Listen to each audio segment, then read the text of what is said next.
Bonjour Catherine, merci d'avoir accepté mon invitation à Discover My Job. Tu es donc consultante en marketing stratégique et innovation. Tu as lancé ta propre entreprise MarkTrack en début 2020. Peux-tu nous Oui. expliquer la formation que tu as suivie? Bonjour Julie. Alors moi j'ai une formation en sciences économiques et puis après un master en marketing stratégique et intelligence stratégique plutôt pour être exact. Et donc j'ai commencé à Solvay à Bruxelles, mais je n'avais pas du tout la mentalité. Je me sentais loin de chez moi. Je viens de Verviers, Bruxelles, c'était un trop grand pas pour moi. Et donc j'ai continué mes études à HEC Liège et j'ai été diplômée en 2014. Et puis, j'ai aussi suivi un certificat universitaire à l'UCL en gestion de l'innovation, il y a maintenant 3 ans. Ok. D'accord. Quel parcours professionnel as-tu suivi depuis ton diplôme jusqu'au lancement de ta propre entreprise? Alors, juste avant mon diplôme, il y a quelque chose qui est intéressant de souligner, c'est que j'ai effectué un stage en entreprise quand j'étais à HEC chez Preyon en marketing stratégique. Et donc là, j'ai réalisé une étude de marché et c'est vraiment quelque chose qui m'a plu. J'ai découvert là-bas le monde industriel et ce que c'était les études de marché. Et puis, suite à ça, je suis partie, après mon diplôme, 2 ans à Amsterdam. Je travaillais pour un groupement de petites entreprises qui fabriquaient des équipements industriels. Et donc, pendant 2 ans, j'ai fait du marketing et de la vente, enfin du business development pour de l'équipement industriel. Donc, quelque chose que je connaissais pas du tout. C'était très technique, mais ça m'a appris beaucoup. J'ai énormément voyagé. Et puis surtout, j'étais en quotidien en contact avec des PME françaises, mais vraiment de la petite boîte de 5 personnes à la boîte de 50 personnes. Donc, c'était intéressant de voir comment toutes ces entreprises fonctionnaient. Et ça m'a appris pas mal sur l'entrepreneuriat et aussi sur le fonctionnement des entreprises à l'international et au grand export. Après ça, je me voyais pas rester plus longtemps à Amsterdam. C'était une chouette expérience, mais ben, ma vie était ici et ma famille ici aussi, donc j'ai préféré rentrer. Et j'ai retrouvé un travail chez Preyon en marketing stratégique et innovation. Donc là, j'étais analyste marketing. Mon boulot au quotidien, c'était d'analyser la compétitivité de l'entreprise auprès de ses clients et envers ses concurrents. Donc, regarder au quotidien ce que faisaient les concurrents, comment évoluaient les parts de marché, quelles étaient leurs ventes, quelles étaient nos ventes par rapport aux leurs. Et puis aussi essayer d'apporter un service à nos clients. Donc, de réfléchir vraiment plus loin qu'on leur vend un produit et puis on voit, non, chaque client a sa spécificité, a ses applications et sa manière de fonctionner. Et donc, nous, en marketing, on essayait vraiment d'apporter une valeur ajoutée à ce qu'on leur vendait et à leur quotidien. Et à côté de ça aussi, il y avait de la gestion de projets d'innovation avec des petites entreprises extérieures. Et ça aussi, ça m'a beaucoup appris sur comment gérer des projets, comment se fait l'innovation, comment finalement on crée de nouvelles applications. Et c'était vraiment un chouette parcours et un moment intéressant chez Préon. Moi, je me voyais déjà rester là toute ma vie et j'étais vraiment persuadée que j'allais y rester et que c'était vraiment fait pour moi. Malheureusement, mon parcours est tombé sur quelqu'un de pas vraiment bienveillant et donc j'ai dû quitter l'entreprise après 2 ans pour des raisons personnelles. Alors là, j'ai eu un gros passage à vide, évidemment. Pendant plusieurs mois, je me suis vraiment demandé ce que j'allais faire et ça a vraiment été compliqué. Euh, j'ai remis en question absolument tout ce que j'avais toujours imaginé de la carrière. Je pensais que après 5 ans, j'allais devenir manager, après 10 ans, monter encore plus haut et puis dans le top management d'une grosse boîte nationale ou internationale. Et tout ça a vraiment été remis à zéro dans ma tête et mes aspirations ont totalement changé. J'ai retrouvé un travail dans une grosse boîte à Bruxelles où j'ai appris beaucoup de choses. C'est dans le milieu automobile, c'était pas du tout la même mentalité que ce que j'avais fait avant. Et ça ne me plaisait pas, donc je n'y suis restée que 6 mois. Et j'ai eu une belle opportunité de revenir dans une petite entreprise à Louvain-la-Neuve qui s'appelait Ecofos, qui avait pour moi un projet totalement différent de ce que j'avais pu vivre avant. C'est-à-dire que l'objectif de l'entreprise était de changer le monde des phosphates en proposant des solutions plus écologiques et plus économiques et proposer vraiment de changer ce paradigme de l'exploitation minière et très polluante. Et donc, on m'a proposé là-bas de créer le département de marketing stratégique et donc de créer vraiment tout ce qui était autour du marketing et de l'analyse de marché. Donc, c'était une belle opportunité que j'ai saisie. J'ai appris plein de choses, je me suis vraiment bien amusée. De nouveau, une super équipe, des gens hyper intéressants. Malheureusement, l'entreprise a fait faillite ici début de l'année, et moi un petit peu avant la faillite, comme je sentais que ça ne fonctionnait plus très bien et que il n'y avait pas vraiment de ressources pour le marketing et donc que je tournais en rond. J'ai décidé de me lancer comme entrepreneur dans le marketing stratégique et autres, on en parlera peut-être après. Voilà Effectivement. mon parcours en gros. Donc le fil conducteur, c'est toujours le marketing, l'international et si on regarde bien, les produits B2B et industriels. Ça, c'est quelque chose qui m'a toujours vraiment intéressée. Ok, merci pour le parcours et pour le partage. En quoi consiste ce boulot, donc ton métier d'aujourd'hui, donc d'être consultante en marketing stratégique et de l'innovation? Alors, mon boulot au quotidien, moi, ce que j'ai vraiment voulu apporter, en fait, ce que j'aime, c'est débloquer des situations pour des entreprises, des situations difficiles. Par exemple, un lancement de produit qui n'a pas très bien fonctionné ou un marché qui stagne et qu'on ne voit plus son évolution par après. J'ai vraiment envie d'apporter aux entreprises et aux chefs d'entreprise du recul et de pouvoir analyser leur environnement compétitif et à partir de là proposer des solutions pour améliorer leurs ventes, leurs revenus ou faire fonctionner les projets. Au quotidien, c'est assez varié. Ça va d'une entreprise qui veut racheter une unité de production ou une autre entreprise et qui a besoin d'une analyse du marché, savoir qui sont les concurrents, comment est positionnée cette usine sur le marché, quels sont les différents produits, à quelle valeur on va pouvoir les vendre. À à l'entrepreneur qui, par contre, veut lancer son activité et ne sait pas trop, il a une bonne idée, mais il ne sait pas trop comment la positionner, il ne sait pas s'il y a des choses qui existent déjà dans ce qu'il veut faire. Là, j'ai un projet en cours actuellement par rapport à ça et je trouve ça super chouette parce que ça permet vraiment de débloquer des situations d'inconnu, de prendre du recul et aussi de mettre en place, la troisième chose que je peux faire par exemple et que je fais actuellement, c'est mettre en place des processus de gestion de l'innovation. Donc réfléchir à comment sont suivis et comment sont élaborés les projets d'innovation et moi, permettre de mettre en place des analyses de manière assez ponctuelle pour voir si le projet vaut la peine, quel est le marché, est-ce qu'il y a la place sur ce marché ou pas et quelle va être la valeur ajoutée du produit qu'on va mettre en place. Ok. Est-ce que tu Voilà. peux nous en dire un petit peu plus sur la partie innovation? Est-ce que c'est toi qui proposes, entre guillemets, dans le cadre de la stratégie, ou est-ce que c'est justement dans le cadre de l'innovation des entrepreneurs, enfin, de leur volonté d'innover, que tu interviens au niveau de l'analyse stratégique? Voilà, moi je suis pas du tout un inventeur. C'est pas moi qui vais dire à l'entreprise, tiens, tu devrais absolument développer ce produit puisque j'ai une idée géniale. Non. Ce dans quoi moi je participe, c'est vraiment dans le processus de l'entreprise où quelqu'un de l'entreprise a une idée et l'entreprise voudrait mettre en place cette idée et la développer. Il y a souvent la volonté à tout prix de vouloir développer l'idée d'un point de vue scientifique, mais pas suffisamment de recul derrière sur est-ce qu'il y a réellement un besoin du marché pour cette idée ou pour ce nouveau produit?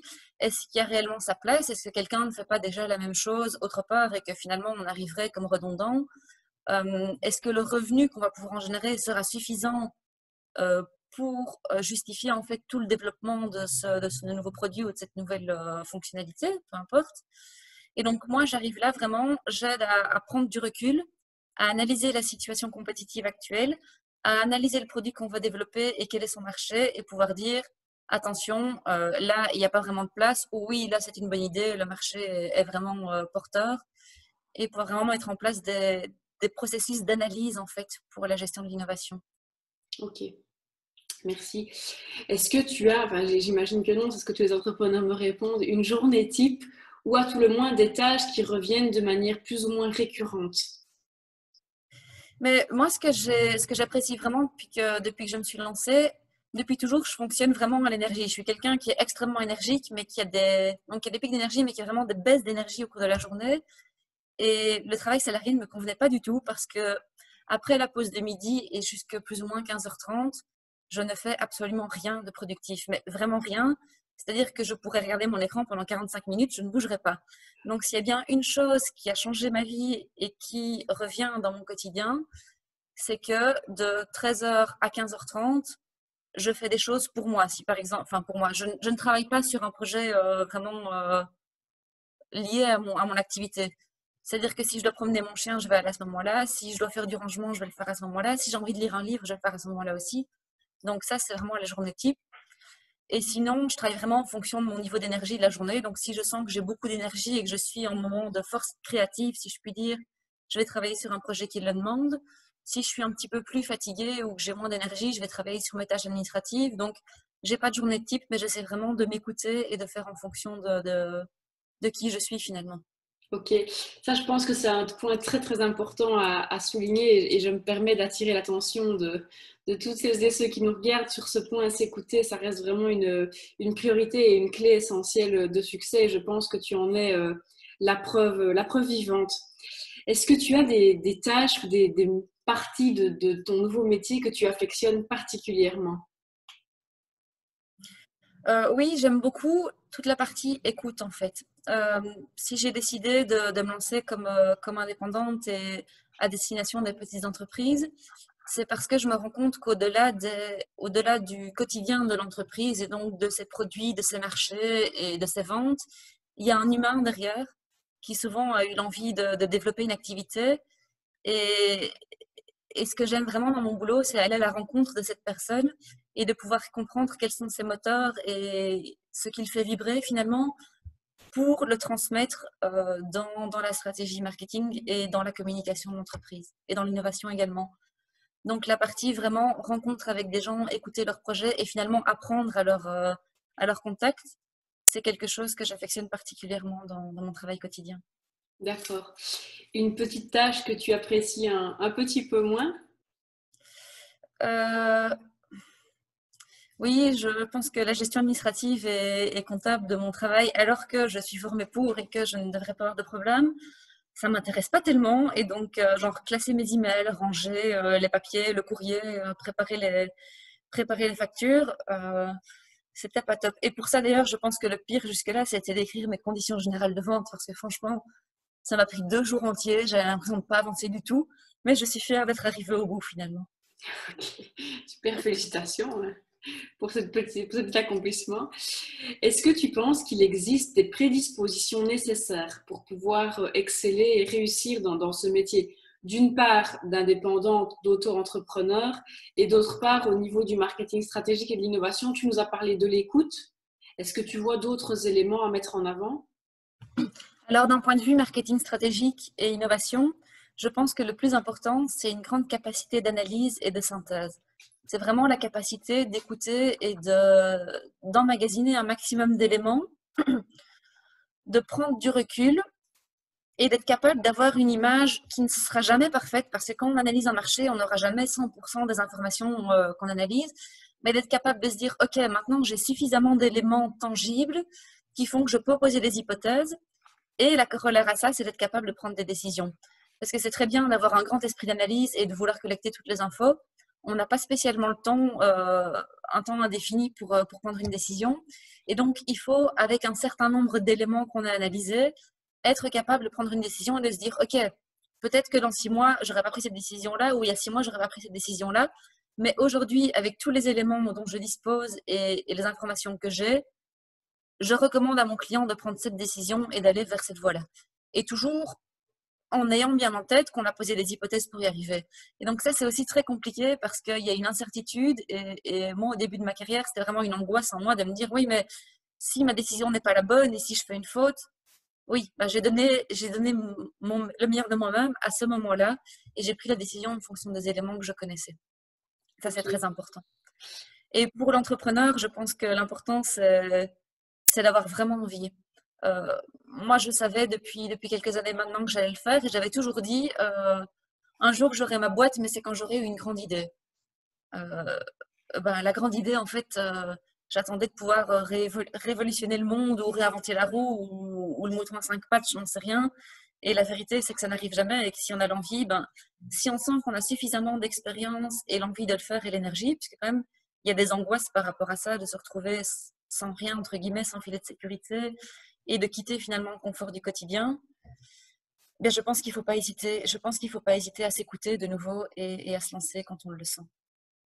Ok, super, merci. Et je me permets de nouveau rebondir sur un élément important que tu viens d'expliquer, de dire bah, tu as donné, à partir du moment où tu estimes avoir donné le meilleur de toi-même et avoir fait tout ce qui était en ton pouvoir, bah, ta tâche, entre guillemets, est accomplie et tu peux être satisfaite du travail et du service proposé. Et ça, je crois vraiment que c'est quelque chose qui est important à travailler pour toutes les personnes qui nous regardent. La C'est perfection, pas c'est spécialement bien. facile. Pardon? Oui, voilà. La perfection, c'est bien, mais c'est jamais finalement l'objectif ou C'est ça. c'est jamais atteignable en fait. Il y aura toujours quelque chose qui sera mieux, on aurait toujours pu faire plus et mieux. Il y a toujours des éléments qui arrivent, mais à un moment, il faut arriver à lâcher prise. Effectivement, lâcher prise, essentiel. Merci. Et enfin, dernière petite question, est-ce que tu aurais une maxime, une petite phrase que tu essayes de vivre au maximum dans ta vie professionnelle et que tu voudrais nous partager?